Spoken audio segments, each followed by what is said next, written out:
이제 말씀 듣는 시간입니다. 말씀은 갈라디아서 6장 11절로 14절까지 말씀 함께 교독하겠습니다. 갈라디아서 6장 11절부터 14절까지 말씀입니다. 신약 성경 309면에 있습니다. 제가 먼저 갈라디아서 6장 11절 말씀 먼저 읽겠습니다. 내 손으로 너희에게 이렇게 큰 글자로 쓴 것을 보라. 무릇 육체의 모양을 내려 하는 자들이 억지로 너희에게 할례를 받게 함은 그들이 그리스도의 십자가로 말미암아 박해를 면하려 함뿐이라. 할례를 받은 그들이라도 스스로 율법은 지키지 아니하고 너희에게 할례를 받게 하려 하는 것은 그들이 너희의 육체로 자랑하려 함이라. 그러나 내게는 내게는 우리 주 예수 그리스도의 십자가 외에 결코 자랑할 것이 없으니 그리스도로 말미암아 세상이 나를 대하여 십자가에 못 박히고 내가 또한 세상을 대하여 그러하니라. 아멘. 종료주일은 예수님께서 십자가의 고난을 당하시기 위해서 예루살렘으로 입성하실 때에 많은 그 예루살렘의 거민들로부터 이 종려나무 가지를 꺾고 예수님을 맞이했던 그 주간을 맞이해서 우리가 종료주일로 이제 드리게 되어지죠. 그 종료주일, 그 주일이 끝나는 그 바로 다음 날 주간은 예수님께서 십자가에 달려 돌아가시는 주간으로 이렇게 교회들은 이 고난 주간으로 이렇게 드려지게 되어지죠. 오늘 이 시간 우리는요, 사도 바울이 갈라디아 교회를 향해서 그가 느끼고 보았던 그 십자가에 대해서 십자가의 뜻, 의미를 갈라디아 교인들과 함께 공유하기를 원합니다. 그래서 이 갈라디아 교회에 편지를 보내게 되어지죠. 사실 이 교회는 무엇보다도 교리가 또 하나님 말씀이 풍부한 교회였지만 그들 안에는 이 십자가를 두려워하고 또 박해를 면하려고 했던 경향들이 컸습니다.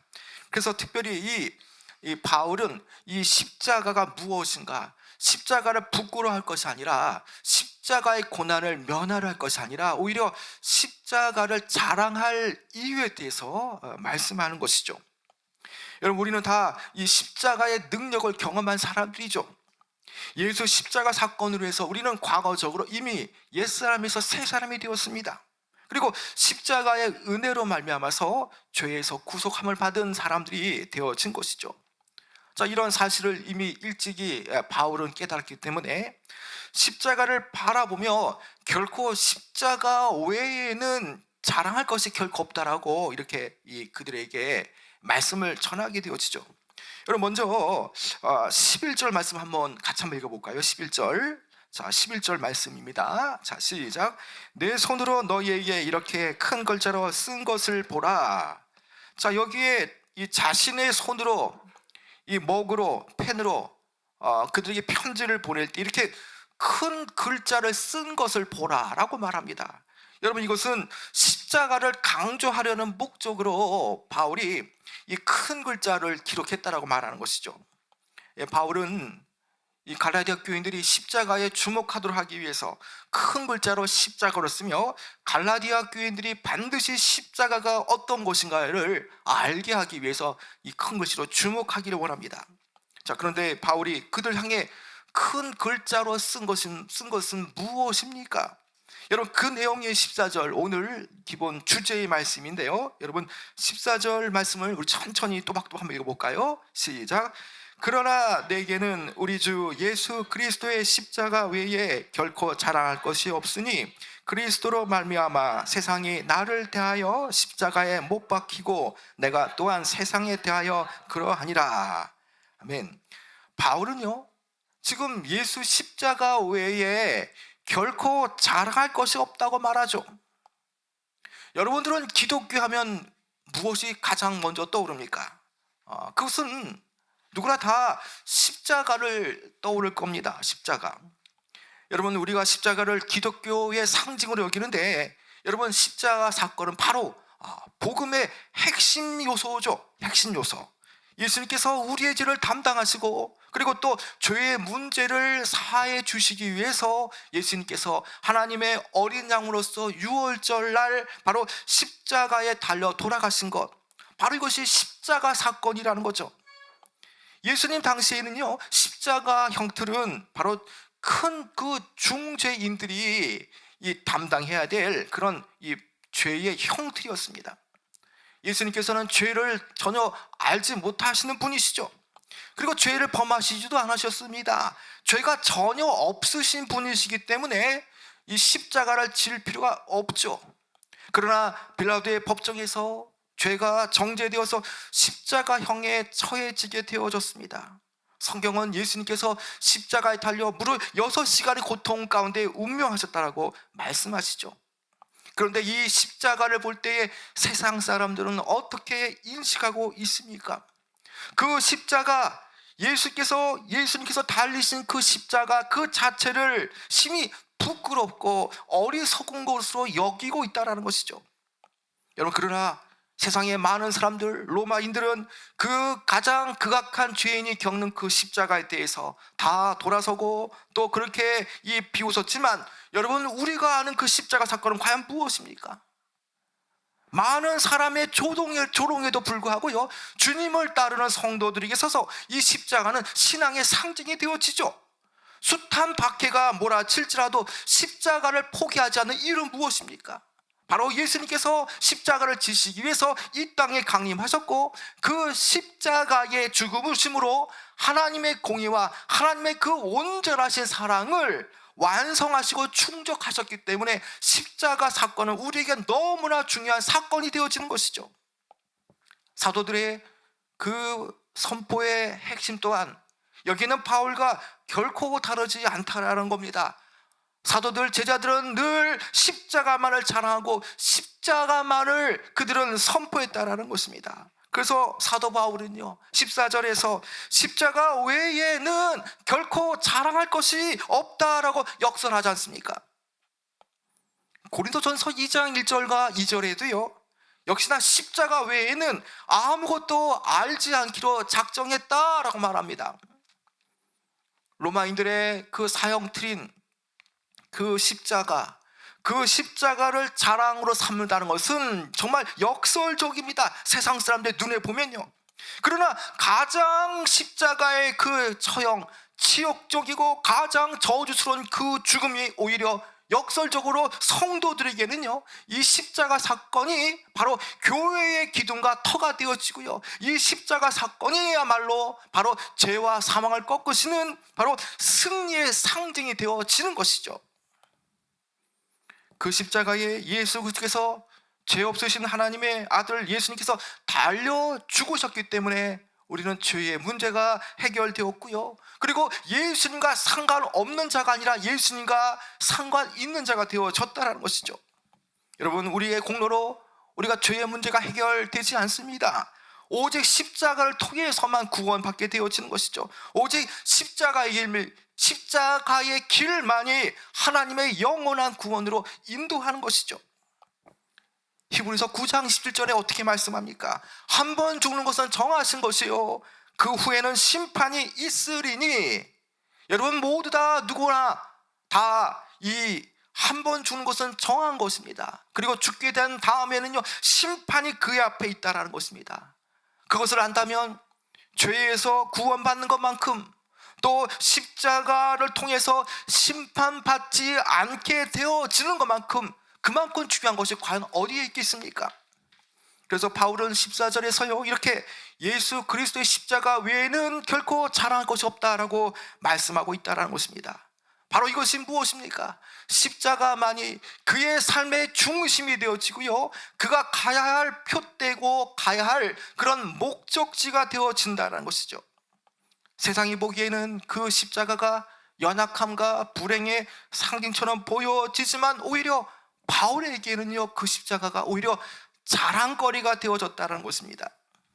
여러분, 이런 역설적인 표현, 십자가가 정말 불행과 고통의 상징이지만, 그러나 이것은 역설적으로 이것이 자랑거리가 된다는 것은요, 그의 삶의 십자가를 통해서 다메섹에서 부활하신 주님을 만남을 통해서 그의 모든 삶이 바뀌었기 때문에 그렇게 그가 말할 수 있는 것입니다.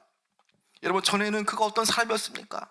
전에는 그 사람은요, 그이는요, 율법을 구하며 세상의 성공과 영화를 위해서 달려갔던 사람입니다. 정말 그는 장래가 촉망된 사람이었고요, 베냐민 지파 중에서 정말 지파 중에 지파인 사람이었고요, 로마 시민권을 가진 자, 그리고 학식으로는요 그를 당대에 뛰어넘을 자가 없었습니다. 여러분, 그랬던 그가 14절 하반절처럼 그리스도로 말미암아서 세상과 자신에 대해서 십자가에 못 박았다라고 말하는 이유가 무엇입니까? 십자가가 주는 의미를 그가 발견했기 때문입니다. 십자가 구원을 통해서 그가 이제는 세상 것들은 아무것도 아니고 배설물처럼 그가 여길 수 있었다라고 말하는 것이죠. 이러한 세상에 대해서 그의 표현으로 말한다면 그는 십자가에 자신을 못 박았다라고 고백하는 것이죠. 갈라디아서 2장 10절에 보면 이렇게 또 말씀합니다. 내가 그리스도와 함께 십자가에 못 박혔나니 그런즉 이제는 내가 사는 것이 아니요 오직 내 안에 그리스도께서 사시는 것이라. 이제 내가 육체 가운데서 나를 사랑하사 나를 위하여 자기를 버리신 하나님의 아들을 믿는 믿음 안에서 사는 것이다 라고 말하는 것이죠. 그가 예전에는 열심히 살았습니다. 그러나 십자가를 보고 십자가를 경험해 보니 진정으로 사는 것은 이제 하나님의 아들을 믿는 믿음 안에서 사는 것이다고 말하고, 그는 세상에 대해서 자신에 대해서 십자가에 예수님과 함께 못 박혔다고 그가 이렇게 주장하고 있다는 것입니다. 여러분, 다시 말해 더 이상 세상은요 그에게 없어진 지 이미 오래입니다.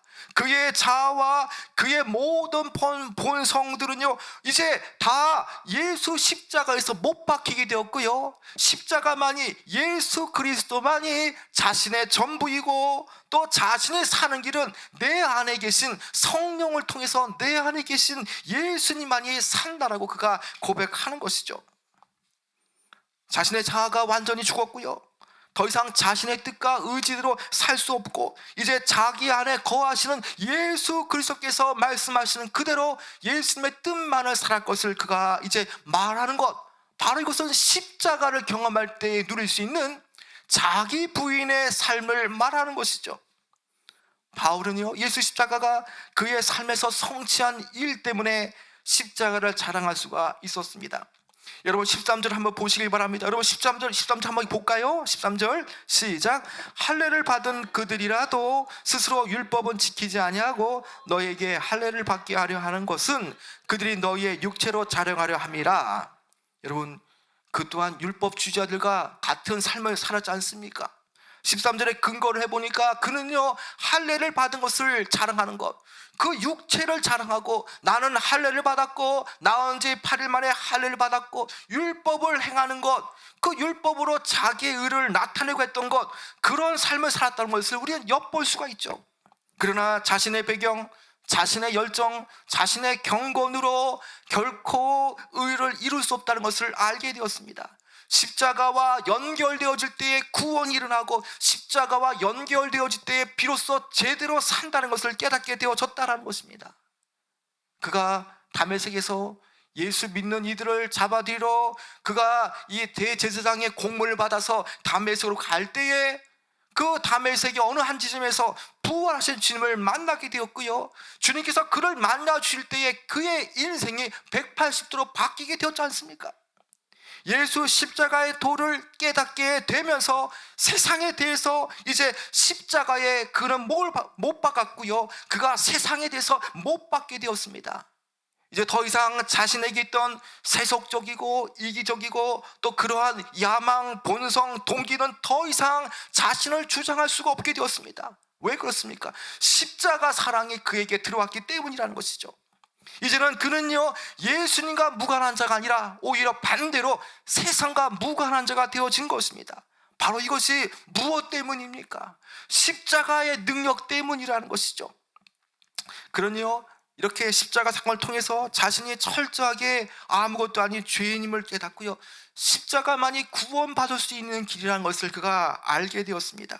그래서 세상에 외적인 그런 외투, 외적인 그런 옷들, 외적인 그런 이런 이 배경들, 그 모든 것들, 그런 세상 사람들이 부러워한 그런 외형의 것들을 다 그는요 쓰레기처럼 그는 버렸다라는 것입니다. 그것을 이 말씀처럼 우리가 표현한다면 세상이 나를 대하여서 십자가에 못 박혔다라고 말하는 것이죠. 여러분, 십자가 고난당하신 예수님을 진정으로 만나게 되면요 바울처럼 세상 것들은 무가치하게 보이게 되어집니다. 전에는 내가 아주 가치 있게 여겼던 그 모든 것들이 십자가를 바라보고 예수님과 내가 관계가 되어질 때에 이제는 그것이 다 허무하다는 것을 알게 되어지는 것이죠. 여러분, 그렇다면 예수님께서 우리를 위해서 십자가에 달려 돌아가시고 우리 때문에 십자가에 달려 죽으셨다는 사실을 안다면 더 이상 십자가와 무관한 삶을 살 수가 없는 것이죠. 만일 십자가의 의미를 이해하고 그리스도의 십자가에 못 박히는 경험을 내 삶에서 나타낸다면 더 이상 육신을 위한 삶, 세상을 위한 삶을 살 수가 없다라는 것입니다. 이미 자신에 대해서 죽은 것처럼 여기고요 세상에 대해서 죽은 것처럼 여기기 때문에 오직 살아있는 것은, 사시는 것은 내 안에 계신 사시는 예수 그리스도만을 위해서 살아갈 뿐이라는 것입니다. 여러분, 이제 우리가 해야 할 일은요 십자가에 못 박힌 일, 우리가 그것을 인정해야 됩니다. 나 때문에 예수님께서 십자가에 못 박히셨다는 사실을 인정하는 것이고요 또 그것을 인정하게 되어질 때에 우리는 십자가의 삶을 살아낼 수가 있게 되어지고요 또 내가 지고 있는 이 십자가의 고통을 피하기 위해서 십자가에서 내려오지 않게 되어지는 것이죠. 이것을 제대로 이해한다면 우리는 한 가지 중요한 사실에 주목할 수가 있다는 것입니다. 그것은 우리는 십자가에 달려 죽었지만요 그러나 여전히 옛 본성, 옛 아담의 그 모습은요 십자가에 달려 아직 죽지 않았다는 것입니다. 그래서 매일매일 자신을 십자가에 못 박고요 자신의 그 죄성을 십자가에 죽여야 하는 것입니다. 바로 이것이 십자가를 향한 자기 부인의 삶을 나타내는 것이죠. 세상을 향해서 세상의 목소리는 어떻게 들립니까? 세상을 향한 나의 육체와 나의 소욕의 그 이런 애착과 그런 목소리들은요 한결같이 이렇게 내 안에 내 내면에서 이렇게 부르짖습니다. 십자가에서 내려와라, 내 자신을 구원하고 내 자신을 위해서 살아야지 라고 말하죠. 그러나 여러분, 이것은 세상의 소리고요 우리는 오직 해야 할 일은 십자가만을 자랑하고요 마음을 다해서 우리는 십자가의 지배를 유지하고 또 바울처럼 예수님과 함께 십자가에 못 박히는 자처럼 십자가를 위한 삶을 살아내야 하는 것입니다. 바울은요 세상을 단념하고 자신을 단념함으로써 십자가의 권능과 효능을 그가 경험했습니다. 그래서 세상의 어떠한 주파와 또 세상의 어떤 노여움에도 결코 아랑곳하지 않았던 것이죠. 마치 세상에 대해서는 자신은 정말 죽은 자처럼 여기며 무관심으로 일관했습니다. 여러분, 바로 이것이 어떤 삶입니까? 세상에 대해서 자신이 죽은 것처럼 여기는 것, 이것은 십자가에 자신을 못 박는 삶이라는 것입니다. 이런 자세, 이런 자세를 유지하는 방법은요 날마다 십자가를 향해서 날마다 가까이 가는 삶을 살 때에 이런 삶을 걸어낼 수가 있다는 것입니다. 여러분, 예수님은 지금 우리에게 너는 지금 어떤 사람이냐 묻지 않습니다. 어떤 죄를 지었는지도 묻지 않습니다. 저와 여러분의 마음속에 예수님께서는 정말 내 안에 그리스도의 십자가가 있느냐, 내 안에 십자가를 기억하고 있는가를 묻고 계시는 것이죠. 여러분, 17절의 말씀을 한번 보시길 바랍니다. 그가 얼마큼 십자가를 자랑하는지, 정말 이 십자가를 그는 이렇게 마음의 흔적을 가지고 있다고 말합니다. 여러분, 17절 한번 읽어볼까요? 17절 시작. 이후로는 누구든지 나를 괴롭게 하지 말라. 내가 내 몸에 예수의 그리스도의 흔적을 지니고 있노라. 자, 그는요 자신의 몸에 예수님의 흔적이 있다고 한번 고백하죠. 이 흔적은 이 스티그마라고 하는데요, 이것은 어떠한 노예의 그런 어떤 그런 식별을 위해서 이렇게 도장을 꽉 지는 것처럼 이렇게 이 불로 지지는 그런 이 식별, 그런 겁니다. 그러나 이것은 영적인 의미로 그가 예수님을 만나고 나서 그의 몸 안에 있는 그 예수님의 흔적, 그 스티그마, 그것을 말하는 것이죠. 그것은 루스트라에서 복음을 전하다가 돌을 맞은 그런 흔적들을 말하고요, 복음을 전하다가 유대인 동족들부터 그가 죽을 뻔했고요, 또 매를, 또 이 40의 감한 매를 이렇게 39번 정도를 몇 번을 맞는 그런 어려움을 당하는 그런 것들이 다 이 십자가의 흔적, 예수님의 고난에 동참하는 그 십자가의 흔적이 그의 몸 안에 여전히 있다는 것을 말하죠. 그래서 그는요, 그리스도 이름 때문에 고난 당했고요, 때에 따라 자주 매를 맞는 형벌도 맞았고요, 특별히 갈라디아 사람들로부터 많은 어려움을 그가 겪게 되었습니다. 이런 바로 이것이 무엇입니까? 자신의 몸 안에 십자가와 연관되어진 예수님의 흔적을 그가 지니고 있다라는 말씀이죠. 여러분, 저와 여러분에게 과연 내 안에도 예수님의 십자가의 흔적이 있는가를 여러분 이번 고난중을 통해서 생각해 보시길 바랍니다. 여러분, 십자가의 흔적만이, 십자가만이 우리의 자랑거리가 되어져야 됩니다. 우리가 자랑할 것은 바울처럼 오직 주 예수께서 그 길을 걸어가셨던 십자가의 길, 그것이 전부라는 것입니다. 여러분, 이제 말씀을 맺도록 하겠습니다. 십자가는요, 제자로서 당연히 예수님을 따르는 데 필요한 필수 조건이죠. 따라서 우리의 삶에서 십자가가 차지하는 의미와 역할, 그리고 의미를 분명하게 잘 아는 것 너무나 중요합니다. 그래서 십자가를 경험하지 않은 성도는요, 어떤 면에서 진정한 성도라고 볼 수가 없는 것이죠. 그래서 예수님께서 모든 사람을 위해서 죽으셨다는 것을 안다면 그분과 함께 죽은 이들은 결코 실패할 인생이 아니라는 것입니다. 십자가의 의미를 깨닫고 그리스도와 함께 내 삶이 못 박히고 내 자아가 십자가에 못 박히는 경험을 했다면 그 또한 예수님처럼 승리할 수 있고 죄와 사망에서 이길 수 있는 그런 이런 이 역할, 가치를 가진 자가 되어진다는 것입니다.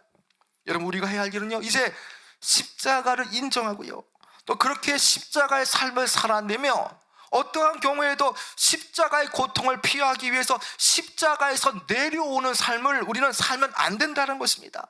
매일매일 자신을 십자가에 못 박고요, 자기를 부인하며 날마다 십자가를 향한 그런 삶을 살아가는 것, 그것이 하루 한 해 아닙니다. 일평생을 십자가만을 자랑하는 그대로 우리는 살아가야 한다는 것입니다.